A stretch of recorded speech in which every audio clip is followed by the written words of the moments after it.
Hello, hello, hello. Hi, everybody. It is so good to see you. Oh my God, I have been really looking forward to seeing all of you. I've missed you so much. For those of you who I haven't spent 24/7 with for the last 18 days. But we've got a very, very busy time. And this is a tumultuous time and a busy time ahead of us. And before we get started with our busy day of returning to helping and educating our students, which is what we do best, before we get to that, I wanted us to have an opportunity to reconnect. We have all gone through an experience that has changed each and every one of us, has changed our communities. And so getting together, giving hugs, getting hugs, talking, sharing, giving some resources is really, really important. The very first thing I want to do is thank our firefighters who protected our campus.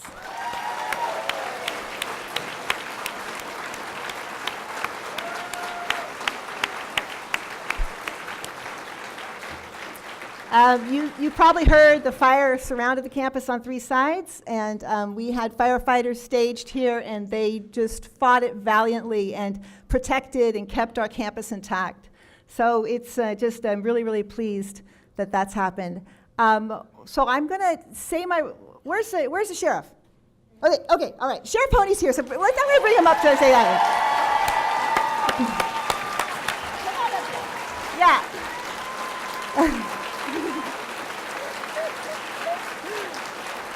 He'll have a few remarks for you. I kind of wish I was wearing my Honeas, my homie t-shirt. Do you have, okay, Julia, stand up. Check it out. She's got it. Honeas, my homie.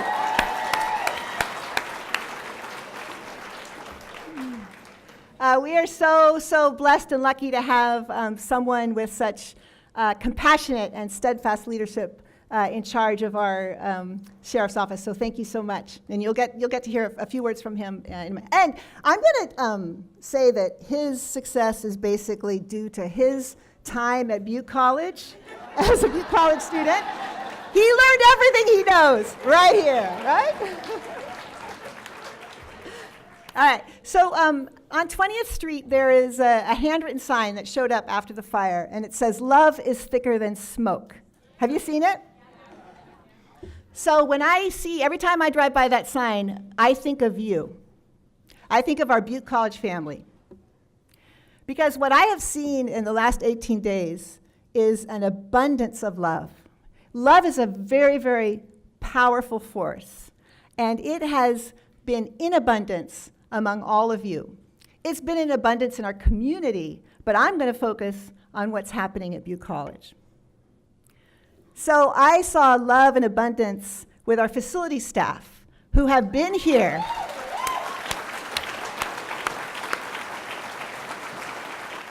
They have been here every single day since the fire broke out, protecting the campus, repairing the campus, feeding the goats, watering your plants, cleaning your refrigerators, cleaning the ash and debris, making sure the HVAC systems are going, changing the air filters in every single one of our buildings. They have just been doing an amazing job every single day. Many of them displaced, homeless, have been here every single day taking care of our campus. Yeah. I have seen love and abundance in our support center. That in our student services staff, it seemed like mobilized within hours and had a fully functioning support center down in the Chico Center. Basic needs, food, financial aid disbursements, payroll was there, HR was there. We had mental health counseling, we had academic advising. We had it all there for our students, for our faculty, for our staff. We served a call center. We served over 1,500 students, even though we were technically closed. We served over 1,500 students through our support center. A lot of love and abundance there.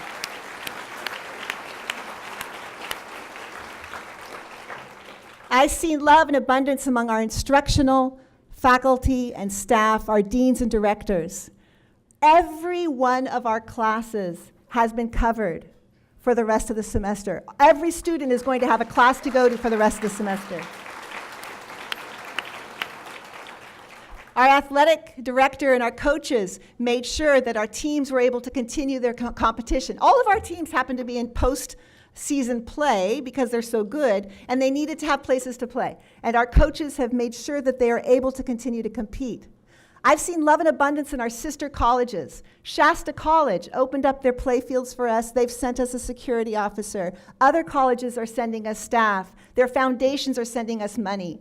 Love and abundance is happening across the system for our Butte College. People across the country are showing great love by supporting us. We set up 2 GoFundMe accounts. They have over $63,000 in them.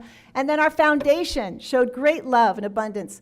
Our foundation had an emergency meeting to start a Butte College Camp Fire Relief Fund that they seeded with $100,000. We were going to be fundraising aggressively to get that to grow, and we are going to be figuring out as soon as possible a method for application and disbursement of those funds to needy students, faculty, and staff.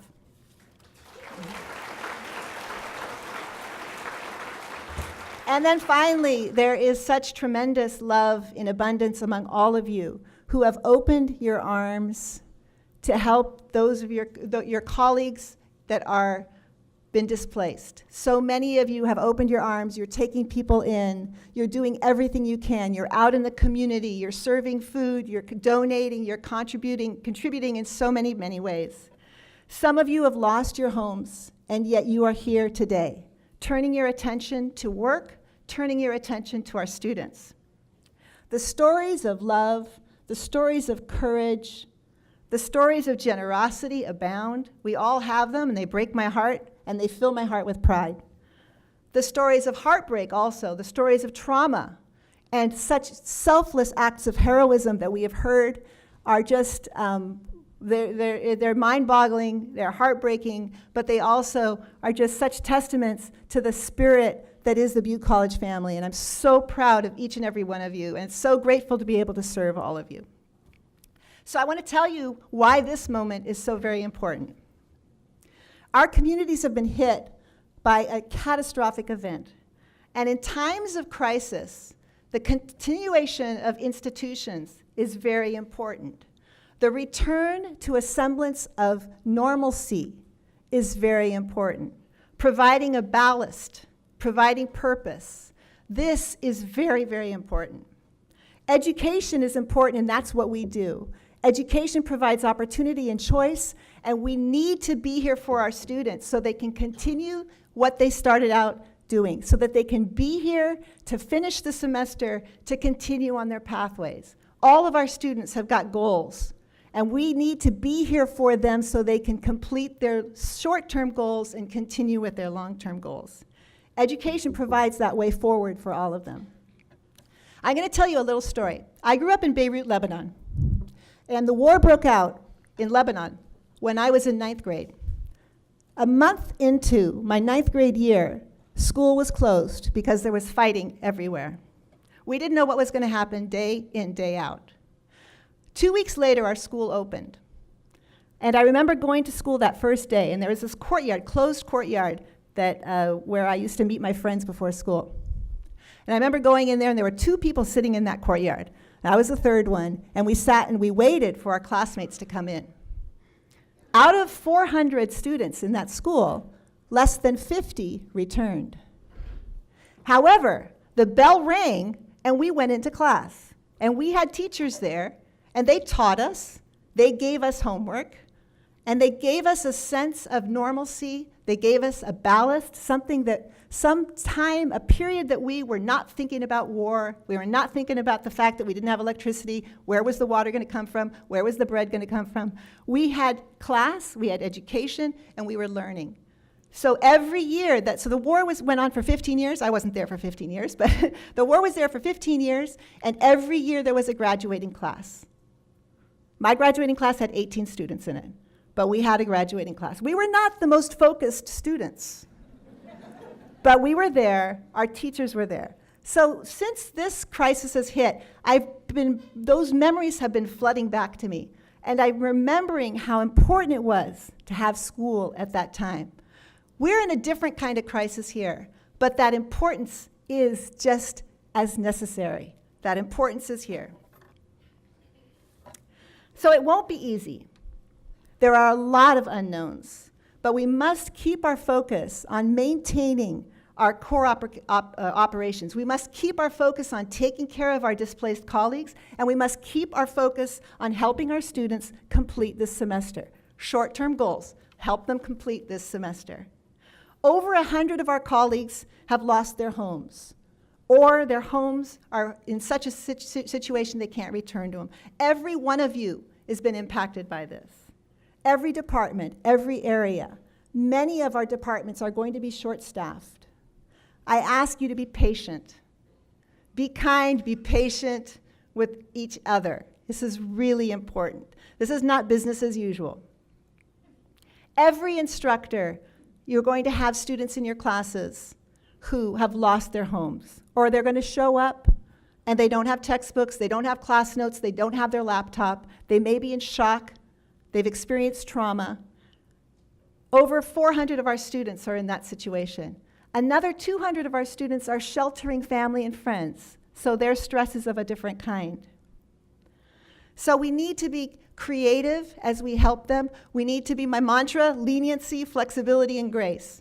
We need to be careful on how we work with our students, but I have utmost confidence all of you are going to do a great job, and you're going to reach them or meet them where they are with compassion and help them get them through the semester.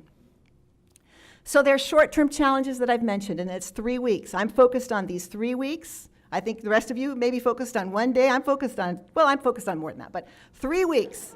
3 weeks. We need to get through the 3 weeks. We need our students to complete. We need them to be whole. After that, there's going to be long-term challenges. Our local communities need to rebuild. Populations are going to shift. Businesses have been lost. People are out of work.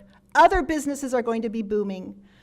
We are the community's college, and we will be here responding to those long-term challenges.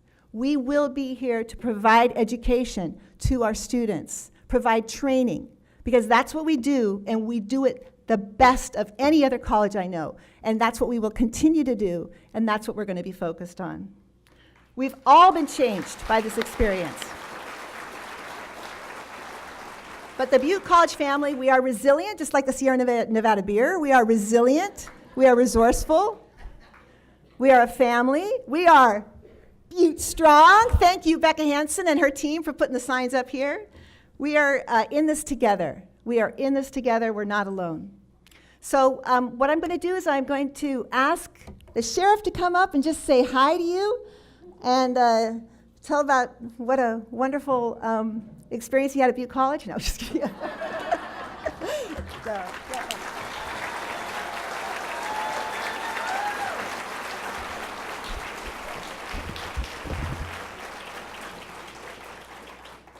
Well, good morning, everyone.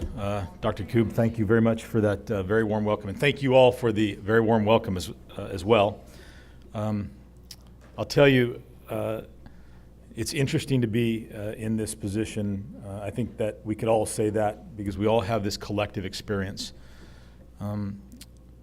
Butte College is a pretty special place to me, and when I was contacted to ask and come here today to help kind of welcome you all back, it was a huge honor. As you've heard, Butte College played an instrumental role in helping us deal with this unprecedented event, unprecedented crisis.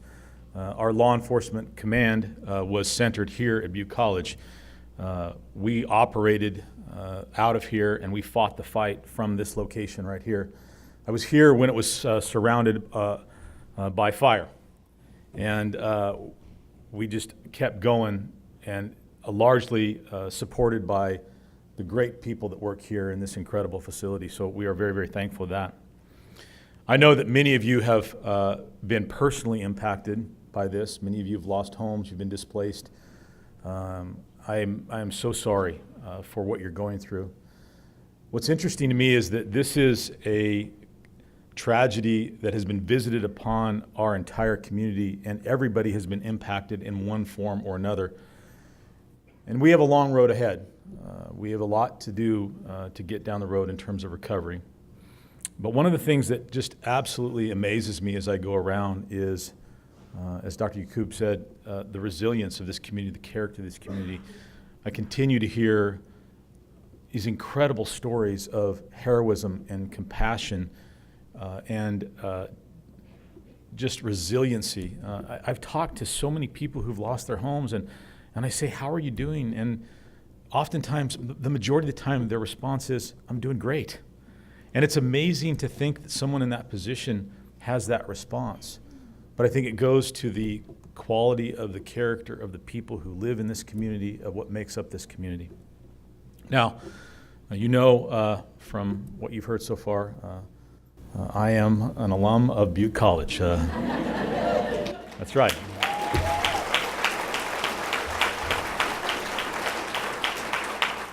I proudly display my associate's degree on my wall. I did go on afterwards and ultimately attained a couple of other degrees, but when I list among the degrees that I have, Butte College is among the top, and I tell them where I started. I also attended the Law Enforcement Academy here and got the training that I needed ultimately for the foundation for the work that I do today.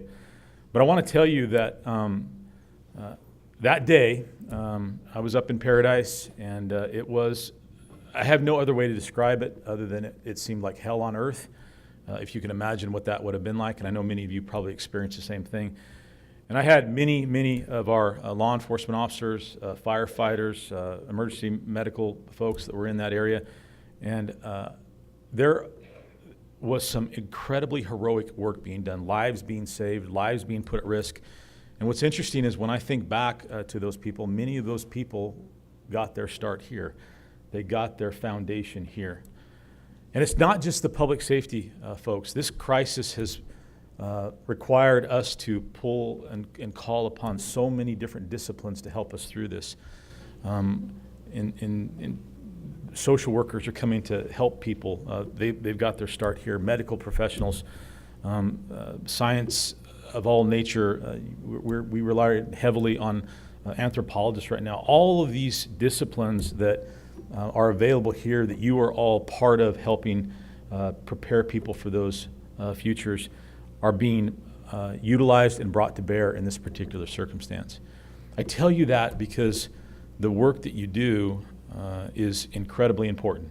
You are preparing our next generation to meet the crisis that they may face in the future. And I certainly hope no one has to go through what we've gone through in the future, but we would all be naive to believe that this is the last crisis that our community will face. That's just the way it is.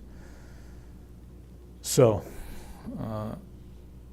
you're doing good work, and I appreciate the fact that we're focused on perhaps the next 3 weeks.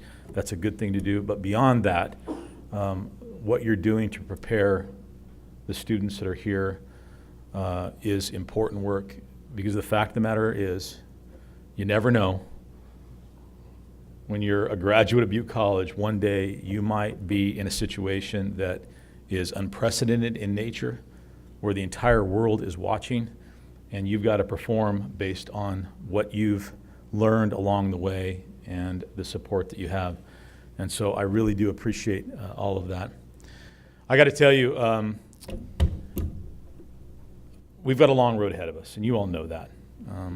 But I have hope. I have confidence.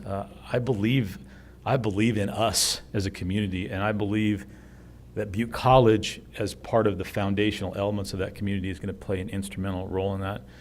And so when I see the words Butte County Strong, it provides me some comfort, because I know we're Butte County Strong. And so we're in this together, as Dr. Yaqub said. We are Butte County Strong. And all I got to say is BC Pride. All right? Thank you all very much. Okay?